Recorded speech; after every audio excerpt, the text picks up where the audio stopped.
Puji Tuhan, buat pagi hari yang indah ini kita boleh beribadah kepada Tuhan, bersekutu dengan Tuhan, mendengarkan suara Tuhan dan mematuhi suara Tuhan. Haleluya.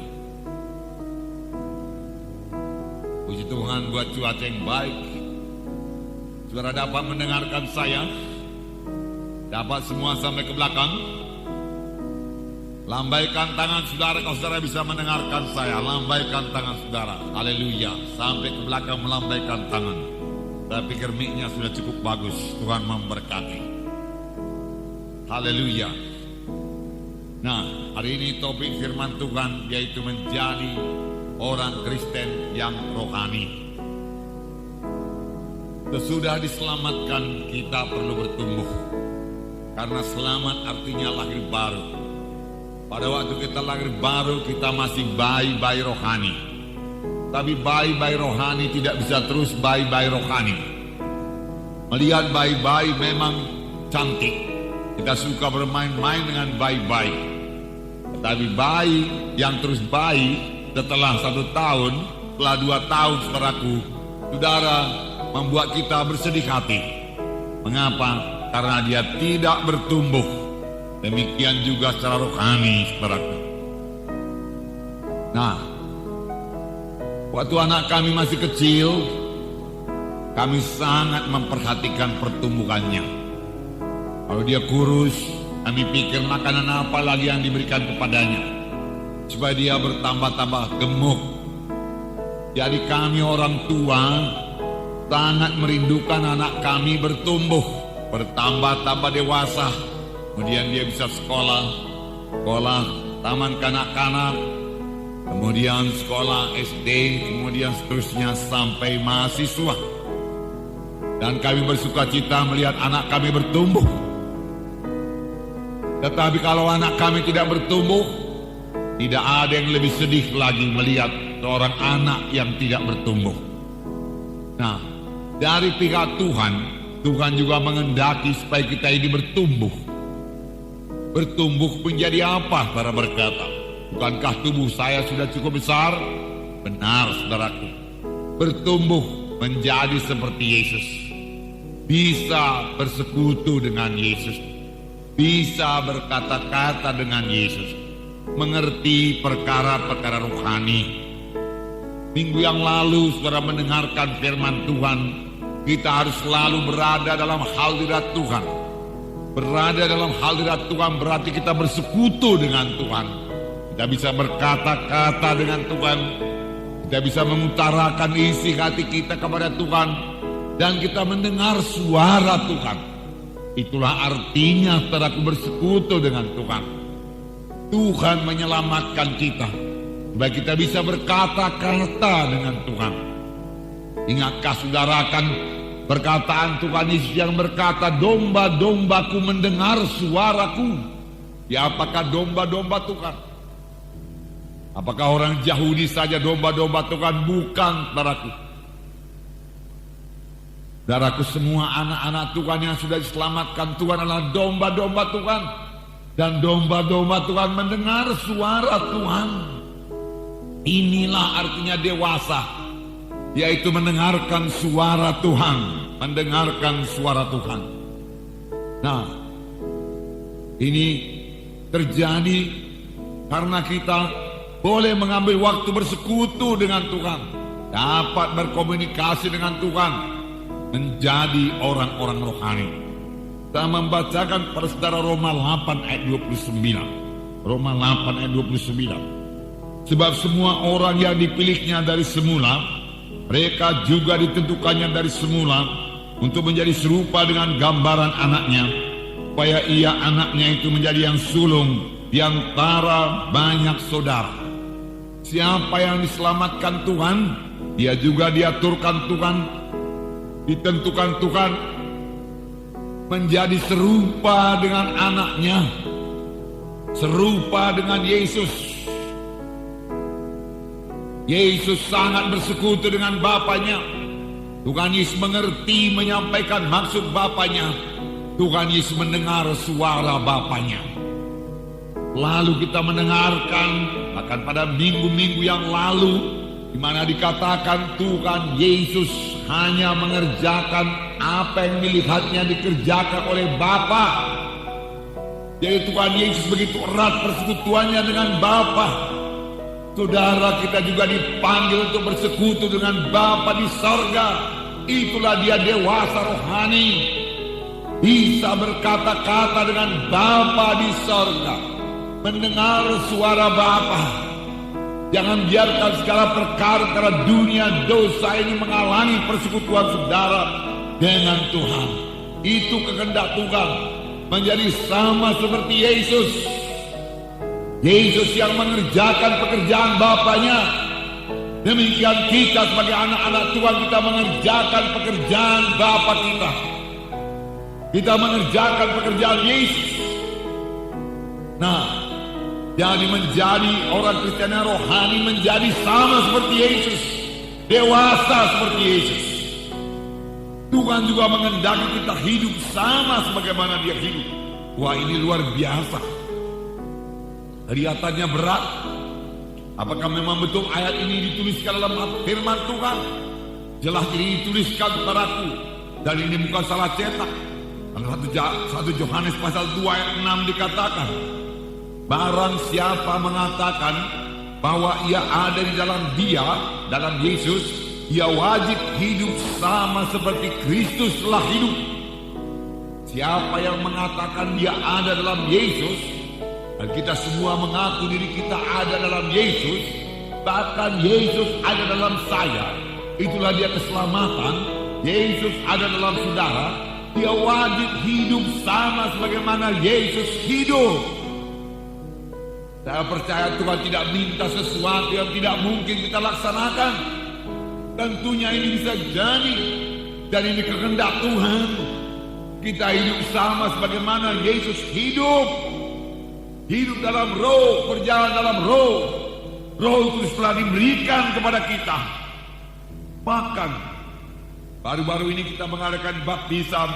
Firman Tuhan berkata, setelah kita dibaptiskan, dalam Roma 6 ayat 4, kita harus hidup dalam satu hidup yang baru, lain daripada sebelumnya. Inilah dia menjadi orang Kristen, menjadi orang rohani. Hidup kita tidak dapat sama sebagaimana hidup kita sebelumnya. Roma 6 ayat 4. Dengan demikian kita telah dikuburkan bersama-sama dengan dia oleh baptisan dalam kematian, supaya sama seperti Kristus telah dibangkitkan dari antara orang mati oleh kemudian Bapa, demikian juga kita akan hidup dalam hidup yang baru. Hidup dalam hidup yang baru, lain daripada hidup sebelumnya.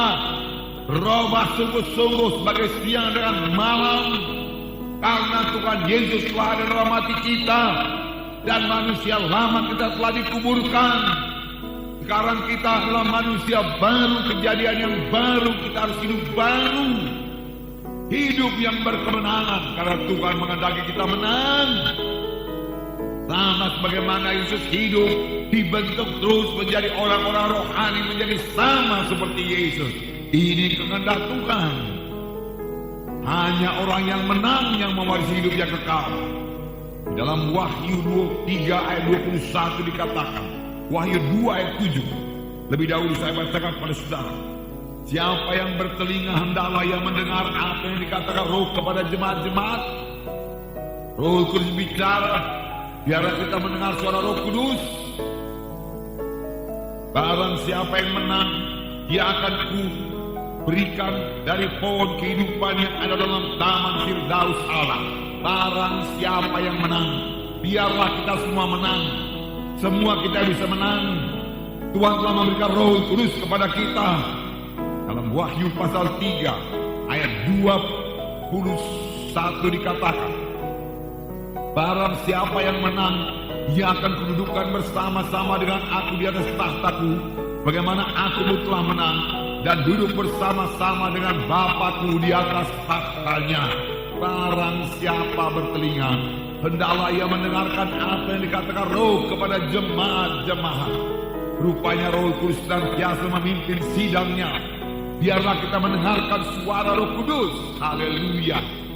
Kalau saudara suka berada dalam hadirat Tuhan, suka berdoa, berdoa bukan doa biasa saja, bukan doa memenuhi kewajiban, bukan doa mengusir setan saja karena takut nanti diganggu oleh setan, tapi doa yang mencari hadirat Allah, doa yang tidak mau kalah sebelum dia sampai ke hadirat Tuhan dan bersekutu indah dengan Tuhan, sehingga dia menerima kekuatan daripada Tuhan, kesegaran daripada Tuhan, firman daripada Tuhan untuk hari itu. Itulah dia orang yang menang. Dia tidak bisa dikalahkan. Jadi berdoa bukan hanya berdoa 5 menit 10 menit, tapi masuk dalam hadirat Tuhan dan berada dalam hadirat Tuhan dan memelihara hadirat Tuhan tersebut. Amin, saudara. Bila dia doa, berapa lama terserah dalam pimpinan Roh Kudus. Berapa lama saudara sampai di hadirat Tuhan? Berapa lama saudara mau berkata-kata dengan Tuhan? Saudara sudah lahir baru, saudara sudah selamat. Roh Kudus diberikan kepada saudara supaya saudara berkata-kata dengan Tuhan. Haleluya. Inilah hidup yang baru. Bertemu dengan Yesus tiap-tiap hari, alangkah indahnya, saudaraku. Tuhan menghendaki kita menang. Mengapa? Karena Tuhan telah melengkapi kita dengan kuasa. Pertama, firman Tuhan berkata, tunggulah di Yerusalem sampai kamu dilengkapi dengan kuasa dari Maha Tinggi. Mereka menunggu, namun mereka bertanya, untuk apa kami menunggu? Karena Yohanes membaptis dengan air, tapi tidak lama lagi kamu akan dibaptis dengan Roh Kudus. Tuhan, masa inikah kamu membangunkan kembali kerajaan bagi Bani Israel? Bukan itu yang kumaksud. Tuhan Yesus berkata, kerajaanku bukan dari kerajaan dunia ini, peperanganku bukan peperangan dunia ini, tapi peperangan melawan roh-roh jahat di darat. Tetapi kamu akan beroleh kuasa. Kamu akan beroleh kuasa. Kamu akan beroleh kuasa kalau Roh Kudus turun ke atas kamu, dan kamu menjadi saksi bagiku Yerusalem, Judea, Samaria, sampai ke ujung bumi. Roh Kudus yang di dalam saudara, yang saudara terima pada saudara lahir baru, yang dipenuhkan dalam saudara pada saudara dibaptis dengan Roh Kudus, memberikan kuasa kepada saudara untuk menjadi saksi Tuhan, memberikan kuasa kepada saudara untuk mematikan perbuatan daging, kebiasaan-kebiasaan yang jelek, pikiran-pikiran yang tidak senonoh, bisa dimatikan dengan Roh Kudus yang ada dalam saudara, sehingga saudara bisa menjadi orang rohani. Amin, saudara. Tuhan mau kita menang, saudara, menang. Yang kedua, Tuhan telah memberikan kepada kita kuasa dalam nama Yesus. Luar biasa. Segala kuasa yang ada pada Yesus terdapat dalam namanya. Ini diberikan kepada Tuhan Yesus pada waktu dia selesai mengerjakan pekerjaannya taat sampai kepada maut. Lalu Allah mengaruniakan kepada dia nama di atas segala nama, di mana dalam nama Yesus bertekuk lutut segala sesuatu yang di sorga, di bumi, dan di bawah bumi. Segala kuasa yang ada di bumi ini sekarang, segala kuasa-kuasa kegelapan, segala penguasa-penguasa jahat udara, pemerintahan-pemerintahan semua tunduk dalam nama Yesus, dalam nama Yesus. Dan Tuhan Yesus telah menganugerahkan dalam nama Yesus tersebut kepada gereja. Oleh sebab itu gereja harus berkuasa, anak-anak Tuhan harus berkuasa. Itu sebabnya Tuhan minta anak-anak Tuhan itu harus menang, harus menang. Barang siapa yang menang, karena Tuhan telah memberikan kepada kita kuasa yang luar biasa. Puji Tuhan, saudara. Amin, saudara. Satu lagi, saudara, yang sangat berkuasa, yaitu firman Tuhan. Firman Tuhan tidak kehilangan kuasanya. Firman Tuhan berkuasa untuk menciptakan apa yang tidak ada menjadi ada. Firman Tuhan berkuasa menyembuhkan. Firman Tuhan menambah iman saudara. Firman Tuhan menjadi milik saudara. Haleluya. Haleluya. Nah, saudara, Saudara boleh percaya kepada firman Tuhan, bersandar kepada firman Tuhan, dan saudara tidak akan pernah dipermalukan. Firman Tuhan belum kehilangan kuasanya. Ucapkan firman Tuhan kepada gunung-gunung, maka gunung-gunung akan tersampai. Amin, saudara. Di dalam nama Yesus kau gunung penyakit, saya perintahkan kau pergi di dalam nama Yesus. Karena oleh bilu Yesus saya sudah sembuh. Saya mengucapkan firman Tuhan kepada penyakit. Firman Tuhan tidak kembali kosong. Firman Tuhan berkata, oleh sebab itu biarlah anak-anak Tuhan kaya dengan firman Tuhan. Sayangnya banyak orang Kristen sangat miskin dengan firman Tuhan. Padahal firman Tuhan berkata, hendaklah firman itu berdiam dalam kamu dengan segala kekayaannya. Biar kita selalu mengucapkan firman Tuhan. Bahkan buku Habakuk berkata, dunia ini akan dipenuhkan dengan firman Tuhan. Amin, saudara. Tugas kita sebagai anak-anak Tuhan bicara daripada firman Tuhan, kaya dengan firman Tuhan. Bahkan buku Amsal berkata, taruhlah firman itu dalam hatimu, jangan menjauh dari matamu. Perhatikanlah perkataanku, firman Tuhan berkata, jangan menjauh dari matamu, simpan di lubuk hatimu. Apakah itu firman Tuhan? Maka itu akan memberikan kesembuhan bagi seluruh tubuhmu dan kehidupan bagi mereka yang mendapatkannya. Firman Tuhan yang kita perhatikan, yang tidak menjauh dari mata kita, yang kita simpan di lubuk hati kita, membawa kesembuhan bagi seluruh tubuh kita. Berarti kalau kita penuh dengan firman Tuhan, penyakit tidak berkuasa atas kita, karena firman Tuhan itu berkuasa. Jangan lupakan firman Tuhan. Taruhlah hati saudara, isi hati saudara dengan firman Tuhan. Amin. Amin, saudaraku. Isi hati dengan firman Tuhan. Baca Alkitab saudara, dengarkan firman Tuhan hari Minggu. Hari Minggu hari kebaktian. Tidak ada acara lain yang bisa mengganggu kebaktian hari Minggu. Hargakan kebaktian Minggu. Amin, saudara. Hargakan. Ada itu hari itu memuji, hari menyembah Tuhan. Puji Tuhan, sama sebagaimana bangsa Israel menghargakan hari Sabat, saudara. Dan yang melanggar hari Sabat dibunuh. Tahu itu perjanjian lama kerap kali badani. Sekarang perjanjian baru adalah rohani. Maka hari Minggu hari beribadah kepada Tuhan. Di mana kita mendengarkan firman Tuhan. Namun firman Tuhan saudara dengarkan pada hari Minggu, jangan lupakan, saudara. Ingatkan itu. Selalu taruh dalam hati saudara. Ucapkan melalui mulut saudara. Maka hidup saudara akan berkuasa. Ada kuasa dalam nama Yesus. Tanda orang percaya, yaitu mereka akan mengusirkan setan dalam nama Yesus. Banyak penyakit-penyakit disebabkan oleh setan. Usirkan setannya, maka penyakitnya sembuh. Amin, saudara. Dalam nama Yesus, dalam nama Yesus. Haleluya. Puji Tuhan, puji Tuhan. Nah, saudara, itu sebabnya Tuhan berkata, bahwasanya pekerjaan-pekerjaan yang aku kerjakan akan kamu kerjakan. Bahkan pekerjaan-pekerjaan yang lebih besar daripada ini akan kamu kerjakan. Akan dikerjakan oleh gereja. Karena aku pergi kepada Bapa. Aku pergi kepada Bapa. Tapi gereja akan melakukan pekerjaanku. Gereja akan mengabarkan Injil. Gereja akan meletakkan tangan orang sakit lalu orang sembuh. Gereja akan mengusirkan setan dalam nama Yesus, lalu setan akan pergi. Gereja harus mengusirkan setan. Setan ada, saudaraku. Tapi kuasa Tuhan lebih nyata daripada kuasa setan. Dan roh Tuhan yang dalam saya, roh Tuhan dalam saudara, jauh lebih besar daripada segala roh-roh jahat dalam dunia ini. Jika dalam nama Yesus kita berkuasa mengusirkannya, kita berkemenangan atasnya. Oleh sebab itu kita dapat mengerjakan pekerjaan yang dikerjakan oleh Yesus. Bagaimana saudara berkata, singkat saya ceritakan kepada saudara, Yesus membukakan rahasia. Yesus tidak menyembunyikan apa-apa daripada sidangnya. Yesus mau sidangnya berkuasa. Yesus mau sidangnya berkuasa.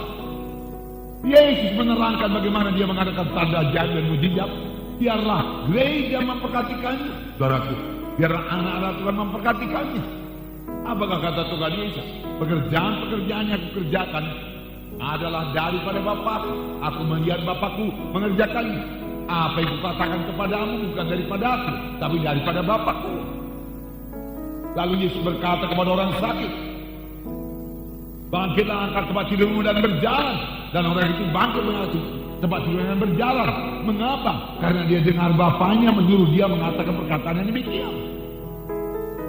Apakah itu tidak mungkin? Mengapa tidak mungkin? Saudara, tentunya ini bisa. Ini kembali saya terangkan kepada saudara adalah karena persekutuan Tuhan Yesus yang sangat erat dengan Bapaknya. Jika dia melihat apa yang dikerjakan Bapaknya, jika dia boleh berbuat apa yang disuruh Bapaknya, bukankah kita juga bisa bersekutu dengan Bapa di sorga? Amin, saudaraku. Bukankah kita bisa mendengarkan suara Tuhan? Amin, saudaraku. Haleluya. Roh Tuhan bicara dalam hati kita, saudara, datang ke dalam pikiran kita, ke dalam hati kita, tiba-tiba suara Tuhan. Kita lihat nabi-nabi pada zaman dahulu apa dia katakan. Maka datanglah firman Tuhan kepada Nabi Yesaya. Maka datanglah firman Tuhan kepada Nabi Yeremia. Dia mendengar suara Tuhan. Domba-dombaku mendengar suaraku, Tuhan berkata. Ini saatnya sidang Tuhan menjadi orang Kristen yang sungguh-sungguh, menjadi orang Kristen yang rohani, menjadi orang Kristen yang mengerti maksud Tuhan. Musa berkata, jikalau aku telah beroleh kasih karuniamu, biarlah aku mengenal jalan-jalanmu. Aku mau lebih intim bersekutu dengan engkau.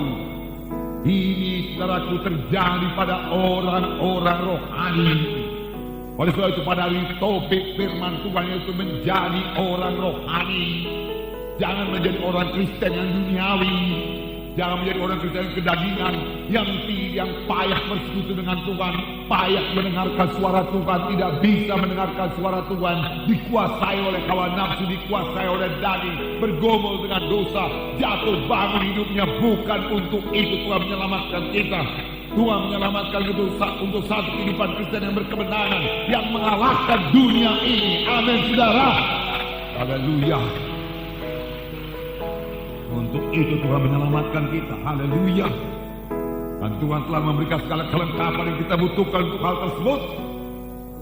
Saudara, Tuhan Yesus contoh kita. Tuhan Yesus sudah menang. Cara berkata Tuhan Yesus bisa sajalah, Tuhan sedang Allah adanya. Tapi jangan lupa, saudaraku, bahwasanya Tuhan datang ke dalam dunia ini dengan menanggalkan keilahiannya, dengan menanggalkan kemahakuasaannya.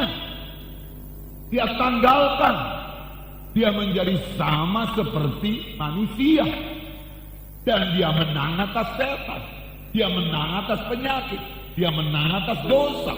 Dia tidak pernah berdosa. Dia mengerti menyambut kehendak Bapaknya. Dia beroleh hikmat daripada Bapaknya. Dia dipimpin oleh Roh Kudus. Dan dia berhasil menebus manusia ini dari dosa. Luar biasa. Sebagai manusia, dia tidak datang sebagai Allah. Kalau sebagai Allah dia nggak perlu capek. Dia nggak perlu merasa lapar waktu puasa, nggak perlu. Jangankan 40 tahun, 40 hari puasa, 40 tahun pun dia nggak lapar, saudara. Kalau dia sebagai Allah. Tetapi dia merasa lapar, firman Tuhan berkata. Dan dia capek di atas perahu, dia tertidur karena dalam keadaan tubuh manusia. Sebagai Allah yang maha kuasa, jangankan bekerja 1 minggu penuh, 1 tahun penuh dia bisa bekerja, tidak akan kenal capek, tidak akan mengantuk. Dia lapar, dia perlu istirahat. Namun dia bisa menyangkal dirinya bangun pagi-pagi dan berdoa. Dia dalam keadaan tubuh manusia. Tetapi dia tidak berdosa. Dia taat sampai kepada kematian. Dia berhasil mengerjakan maksud Bapaknya dalam hidupnya. Ini tertulis dalam Filipi pasal 2 ayat 5. Saya baca kepada saudara beberapa ayat. Hendaklah kamu dalam hidupmu bersama menaruh pikiran dan perasaan yang terdapat juga dalam Kristus Yesus, yang walaupun dalam rupa Allah tidak menganggap kesetaraan dengan Allah itu sebagai milik harus dipertahankan, melainkan telah mengosongkan dirinya. Apa, saudaraku? Mengosongkan dirinya dan mengambil rupa seorang hamba dan menjadi sama dengan manusia. Sama dengan siapa? Sama dengan manusia, sama dengan saudara, sama dengan saya. Dan dalam keadaan sebagai manusia, bukan dalam keadaan sebagai Allah, dalam keadaan sebagai manusia, dalam keadaan sebagai manusia, ia telah merendahkan dirinya dan taat sampai mati, bahkan sampai mati di kayu salib. Itu kehendak Bapaknya, dia mati di kayu salib. Dia taat. Dia taat. Apakah engkau pikir aku tidak bisa memanggil sekarang ini juga 12 legion tentara malaikat untuk membebaskan kita, Petrus? Sarungkan pedangmu, Petrus.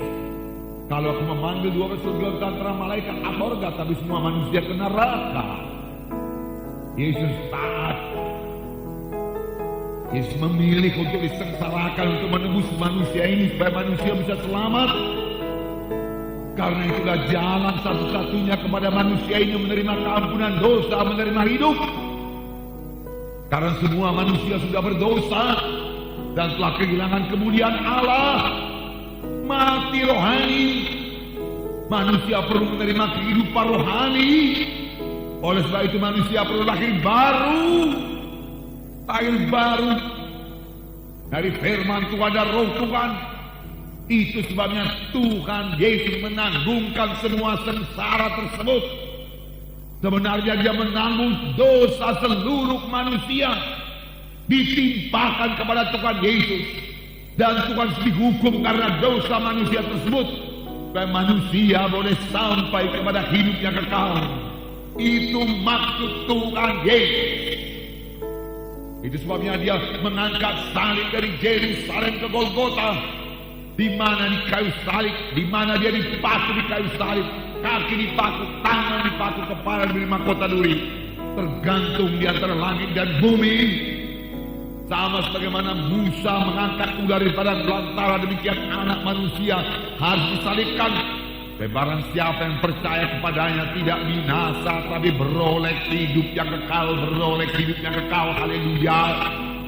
Saudara percaya kepada Tuhan Yesus, bukan percaya kepada kemampuan saudara untuk mencapai surga, kesucian saudara, amal-amal saudara, perbuatan baik saudara, kedermawanan saudara untuk mencapai surga. Saudara kan kecewa menemui pintu surga tertutup kepada saudara.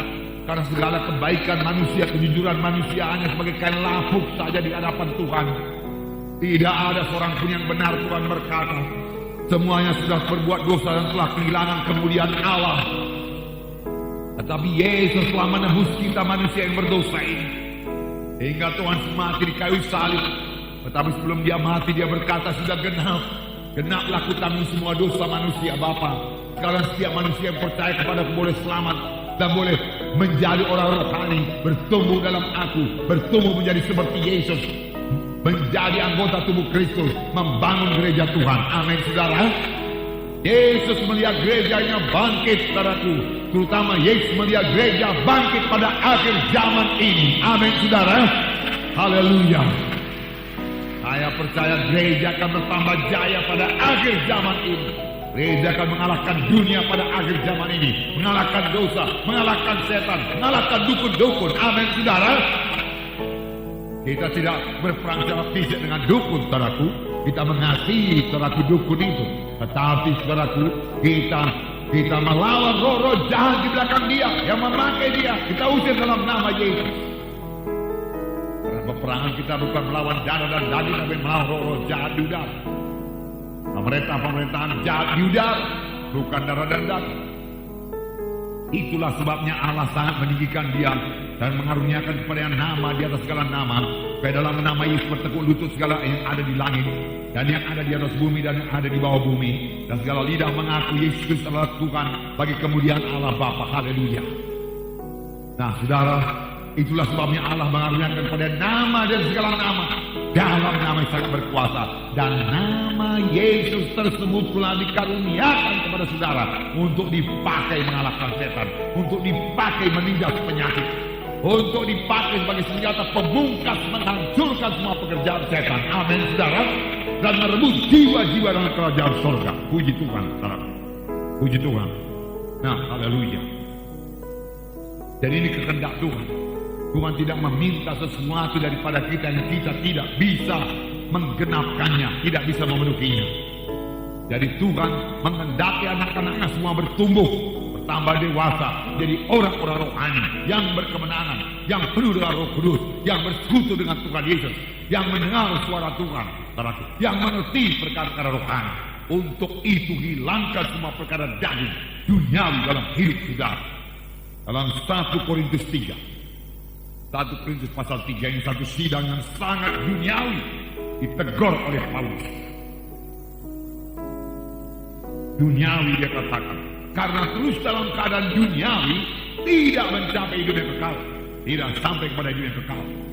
1 Korintus 3 ayat 1 mulai. Dan aku saudara-saudara pada waktu itu tidak dapat berbicara dengan kamu seperti dengan manusia rohani, tetapi hanya dengan manusia duniawi yang belum dewasa dalam Kristus.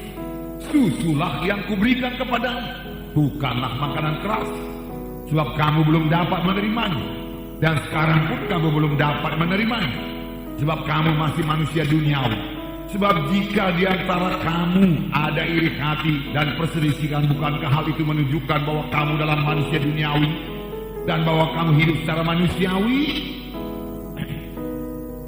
Karena jika ada yang seorang berkata aku dari golongan Paulus, dan yang lain berkata aku dari golongan Apolos, bukankah hal itu menunjukkan bahwa kamu manusia duniawi dan yang bukan rohani? Paulus menegurkan sidang di Korintus yang sudah lahir baru. Jangan lupa sidang Korintus ini dipenuhkan juga dengan Roh Kudus. Sampai Paulus bicara kepadanya bagaimana berbahasa roh, supaya mereka berbicara dengan teratur dalam bahasa roh, karena begitu banyaknya mereka berbicara dalam bahasa roh. Tetapi walaupun mereka bicara dalam bahasa roh, mereka masih duniawi, belum dewasa. Paulus mengeluh kepada sidang ini, kamu tidak mengerti perkara-perkara rohani. Aku tidak bisa mengajarkan kepada perkara-perkara rohani, tetapi kepada manusia seperti manusia duniawi. Kamu serupa saja dengan orang-orang dunia, dia katakan. Belum dewasa dalam Kristus. Susulah yang kuberikan padamu. Aku memberikan kepadamu firman Tuhan yang ringan-ringan. Firman Tuhan mengenai berkat-berkat melulu. Tidak ada penyangkalan diri. Itulah makanan susu kuberikan padamu. Dibujuk-bujuk dengan firman Tuhan. Beda tetap dalam Tuhan. Tetapi akhirnya Paulus berkata, susulah yang kuberikan padamu, bukan makanan keras. Kamu tidak bisa disuruh untuk menginjil, untuk memenangkan jiwa, untuk menyangkal diri, untuk berdoa, untuk berpuasa. Belum. Sebab kamu tidak dapat menerimanya. Dan sekarang pun kamu belum dapat menerimanya. Karena kamu masih manusia duniawi. Sekali lagi dikatakan kamu masih manusia duniawi. Walaupun kamu sudah selamat, hidupmu sama dengan orang dunia, cara berpikirmu sama dengan cara berpikir orang dunia. Sebenarnya setelah kita berada dalam Kristus, cara berpikir kita ini berubah. Amin. Tujuan hidup kita berubah, keinginan kita berubah di dalam Yesus, karena kita telah lahir baru. Tapi mereka ini, kamu masih manusia duniawi. Sebab di antara kamu ada iri hati dan perselisihan. Ada iri hati, ada perselisihan, ada berpihak-pihak.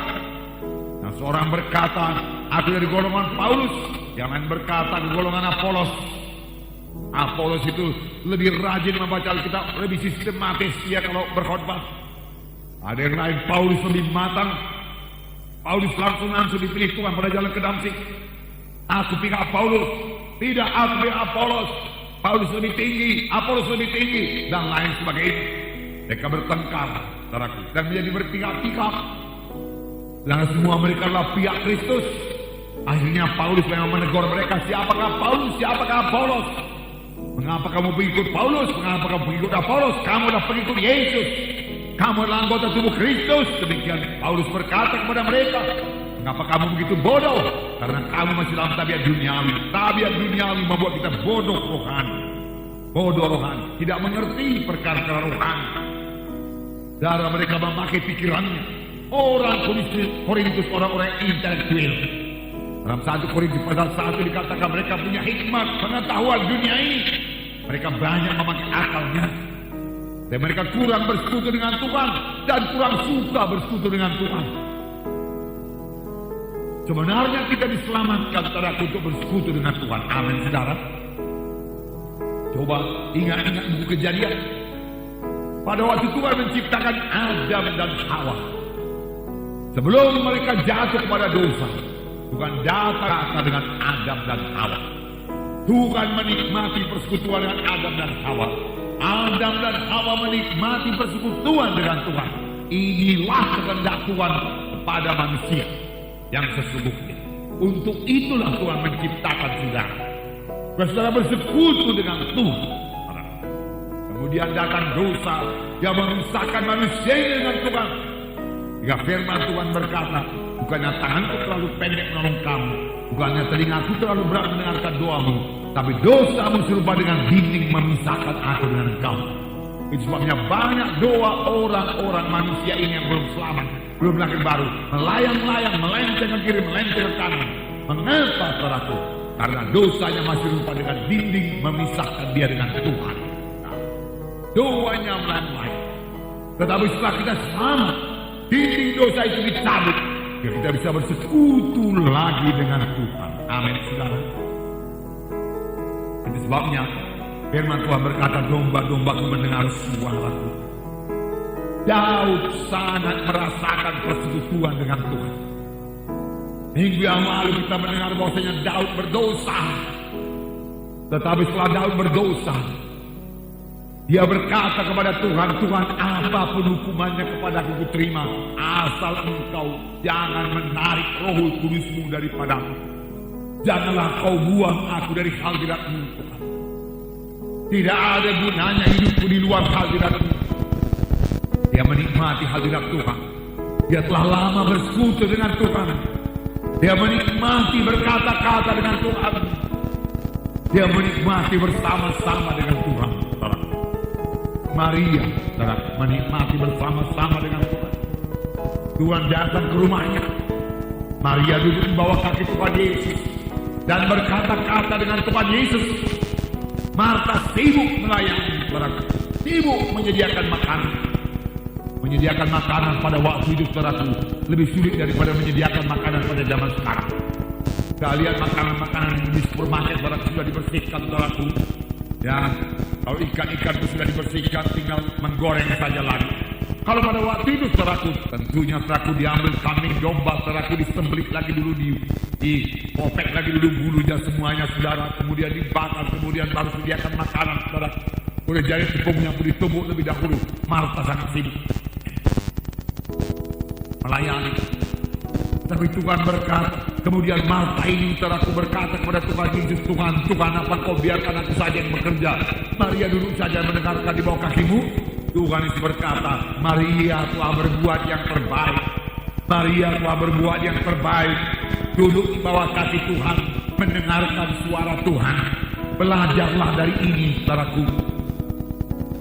Kalau saudara pada pagi hari, saya katakan pada saudara, kalau saudara pada pagi hari tidak duduk di bawah kaki Tuhan seperti Maria, tapi pada pagi hari juga sudah sibuk seperti Marta, maka sepanjang hari saudara akan terus sibuk dan capek seperti Marta, kemudian jatuh pada bersungut-sungut, jatuh pada kehendak dada. Tapi kalau saudara seperti Maria, pada pagi hari duduk lebih dahulu di bawah kaki Tuhan, mencari wajah Tuhan dan berkata-kata dengan Tuhan, dengan kekuatan daripada Tuhan mengalir dalam mendengar suara Tuhan, persekutuan saudara baik dengan Tuhan, Roh Kudus memenuhkan saudara, maka segala pekerjaan saudara pada hari itu pasti diberkati Tuhan. Amin. Haleluya. Beri tepuk tangan yang meriah buat Tuhan Yesus. Haleluya.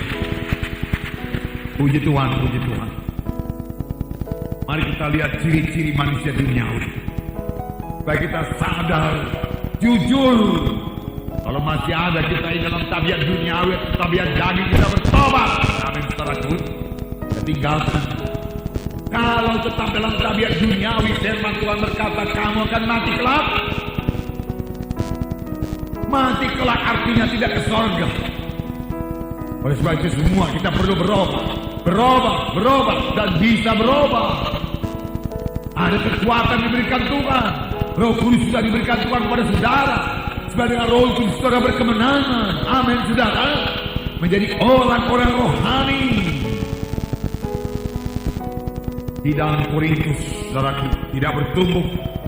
Jadi dikatakan, belum dewasa dalam Kristus, susulah yang kuberikan kepadamu, bukan makanan keras, sebab kamu belum dapat menerimanya, dan sekarang pun kamu belum dapat menerimanya. Susu, bayi-bayi rohani. Sudah tahu bayi-bayi, bagaimana bayi-bayi digendong, bagaimana bayi-bayi kalau dia basah, orang tuanya harus mengganti popoknya, yang mengasuhnya mengganti popoknya. Dia sendiri tidak bisa mengurus dirinya, jangankan mengurus orang lain, jangankan melayani orang lain. Demikian bayi-bayi rohani harus diurus, didoakan. Sedikit-sedikit ada persoalan, dia tidak bisa mengatasi persoalannya. Dia tidak bisa punya iman, saudaraku. Mengapa? Karena bayi-bayi rohani tidak bertumbuh. Memang banyak halangan untuk bertumbuh. Kita lihat dalam perumpamaan benih itu. Mengapa benih tidak bertumbuh? Pertama di tanah berbatu-batu memang sudah tumbuh, tapi tidak bisa bertumbuh, berbuah. Mengapa? Batu-batu banyak pencobaan. Setan tidak senang telah diselamatkan, apalagi bertumbuh. Oleh sebab itu setan memakai strategi. Kalau sudah selamat-selamatlah, tapi jangan bertumbuh. Karena anak Tuhan yang bertumbuh, yang bersekutu dengan Tuhan, yang mengerti maksud Tuhan, yang mengerti kuasa Tuhan, yang mengerti bersaksi, memenangkan jiwa-jiwa, menjadi ancaman bagi setan. Tapi orang Kristen duniawi, saudaraku, tidak membahayakan kerajaan sorga. Biarin di situ, tidak peduli. Dia tidak akan memenangkan jiwa, dia tidak akan bersaksi, dia tidak akan berdoa dalam nama itu, dia tidak akan mengusir setan. Kerajaan setan tidak terganggu olehnya, bahkan dia hidup secara dunia. Maka setan membuai-buai dia sehingga dia merasa puas dengan keadaannya. Baik-baik tidak bisa mengurus orang lain, saudaraku. Dan apalagi, saudaraku, saudara, perkara-perkara dunia ini bisa menarik orang-orang Kristen. Sebab dikatakan mengenai perumpamaan benih itu, yaitu yang jatuh di semak duri, tidak bertumbuh. Mengapa? Karena duri itu membunuh benih tersebut. Apakah itu? Kekhawatiran hidup dalam dunia ini. Kekhawatiran, selalu khawatir sehingga berdoa juga tidak sempat. Cemas, saudaraku. Saudara, itu tipuan setan. Firman Tuhan berkata, jangan kamu cemas, jangan kamu khawatir. Serahkan segala persoalanmu kepada Tuhan. Tuhan penolong kita, Tuhan hidup, Dia mendengarkan kita. Percayalah kepadanya. Sekarang ini kuasa Tuhan giat-giatnya bekerja. Apakah Dia bekerja dalam hidup saudara sebagai hasil daripada doa saudara? Tidak ada yang mustahil bagi orang percaya. Kerajaan surga bukan hal makan minum, tapi damai sejahtera dan kuasa dalam Roh Kudus. Amin, saudara. Kerajaan surga yang berkuasa. Sepanjang kita minta Dia berkuasa, bukan kerajaan dunia yang berkuasa. Tuhan yang berkuasa, bukan setan yang berkuasa. Amin, saudara. Haleluya. Haleluya. Nah, apakah kita masih perlu ditolong selalu, saudaraku? Sudahkah kita bisa memuridkan? Sudahkah kita bisa bersaksi? Mari memberi buah kepada Tuhan. Perintah agung yang berkata, pergilah kamu jadikan sekalian bangsa muridku. Bukan kepada sidang pertama saja, bukan kepada pendeta, guru Injil atau pengerja-pengerja, tapi bagi setiap anak-anak Tuhan. Ambil bahagia pada jadi terang Tuhan. Bersaksilah, saudaraku. Kunjungilah jiwa-jiwa, saudaraku. Kunjungi anak-anak Tuhan. Bekerja sama dengan anak-anak Tuhan. Kunjungi jiwa-jiwa yang belum selamat, saudara. Bawa mereka kepada Tuhan. Itu dia orang dewasa yang bisa bekerja buat Tuhan. Tidak ada manusia yang menyuruh dia, tapi Roh Kudus menggerakkan dia bersaksi. Dan dia tahu menyambut maksud Roh Kudus, saudaraku. Puji Tuhan, puji Tuhan. Nah, sadari, apakah saya sudah dewasa atau belum? Apakah saya sudah jadi orang rohani? Apakah saya masih bayi-bayi? Karena kalau kita belum menyadarinya, kita tidak bisa berubah. Tapi kalau kita sudah sadar dengan jujur, Tuhan, aku belum bertumbuh juga, aku mau bertumbuh. Maka saudara harus mengambil tindakan-tindakan, langkah-langkah yang pasti. Saudara harus berbuat sesuatu supaya saudara berubah. Tanpa berbuat sesuatu seturut dengan firman Tuhan, saudara tidak akan berubah juga. Ada tindakan, aku akan bertobat. Aku menambahi jam-jam berdoa. Aku merenungkan firman Tuhan. Aku mematikan perbuatan tubuh. Segala pikiran-pikiran najis kubuang semua. Pikiran manusiawi kubuang dalam nama Yesus. Aku mau bertumbuh dan jadi orang rohani dalam nama Yesus. Sudah sampai waktunya aku menangkan jiwa. Beri keberanian kepada aku, beri kekuatan kepada aku. Tuhan menolong saudara, amin saudara. Haleluya.